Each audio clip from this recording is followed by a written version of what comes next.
Bicara kalau tentang karir ya, setelah tamat ITS tentu saya mencari kerja. Saya kerja di perusahaan multinasional di Jakarta. Wah, senang banget. Itulah pertama kali mendapatkan hasil gitu ya. Mendapatkan gaji ya. Nah, kalau orang bilang meniti karir, entah di mana karir dia, bisa di tempat bekerja kita ya, atau bisnis sendiri. Itu ada jatuh bangun.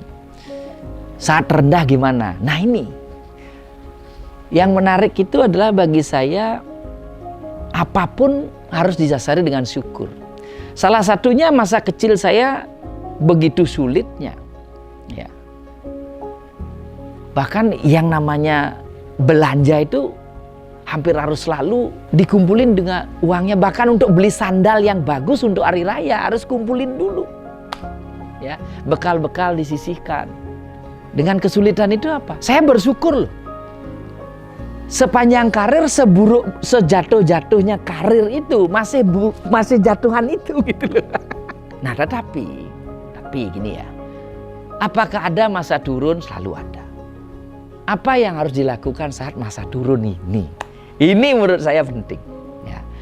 Kalau yang pertama tadi, sumbernya bersyukur ya. Pada saat kita ada kesulitan, kita bersyukur dulu bahwa kita masih bisa diberi kemampuan, masih bisa sehat barangkali ya, masih punya teman, masih dipercaya orang, itu disyukuri dulu. Maka dalam keadaan bersyukur kita bisa jernih untuk memikirkan langkah berikutnya. Nah, saya kasih contoh ya. Setelah berkarir di Jakarta, saya menjadi dosen di ITS. Setelah itu menjadi dosen di Udayana. Ya, kalau dipikir kan tetap lebih enak. Mau gimana ya, tetap lebih enak itu daripada masa dulu saya ya di desa gitu.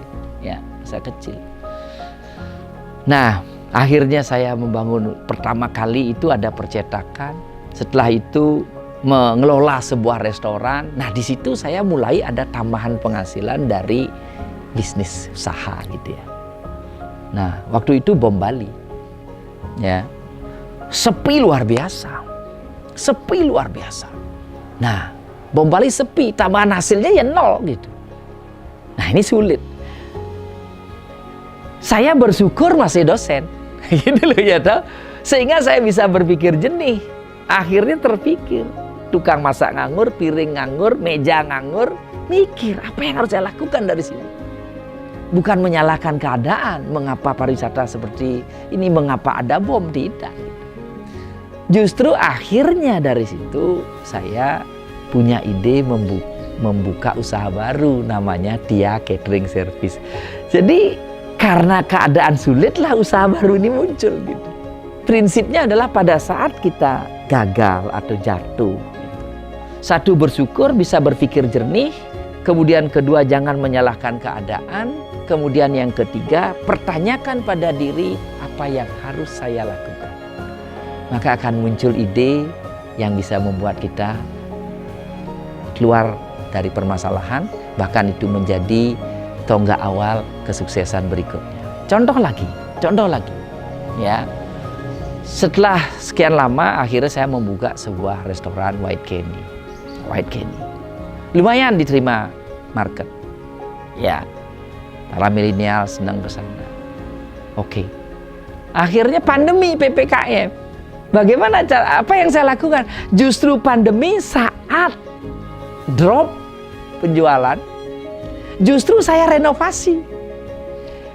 Ini kesempatan untuk merenovasi baik secara fisik, baik secara konsep, baik secara segmen pasar. Saya pakai kesempatan. Dan sekarang semoga segera berakhir pandemi ini, ada tanda-tanda ke arah sana. Kami sudah siap menyambut mereka. White Kenny sekarang sudah beda. Lebih tajam siapa marketnya, lebih tampil sesuai dengan market, dan terbukti sekarang sudah mulai naik gitu. Itu kira-kira. Jadi kalau saya kasih share buat teman-teman, sahabat semua, saat terpuruk apa yang harus dilakukan? Pertama, bersyukur dulu. Pikirkan bukan apa yang hilang, tetapi apa yang masih tersisa. Itu ya, bersyukur. Kemudian yang kedua, jangan menyalahkan keadaan. Ya. Sehingga dari sana kita bisa berpikir jernih, kemudian pertanyakan apa yang bisa saya lakukan. Di situ akan keluar ide baru yang bisa menjadi tonggak baru untuk kesuksesan di langkah berikutnya.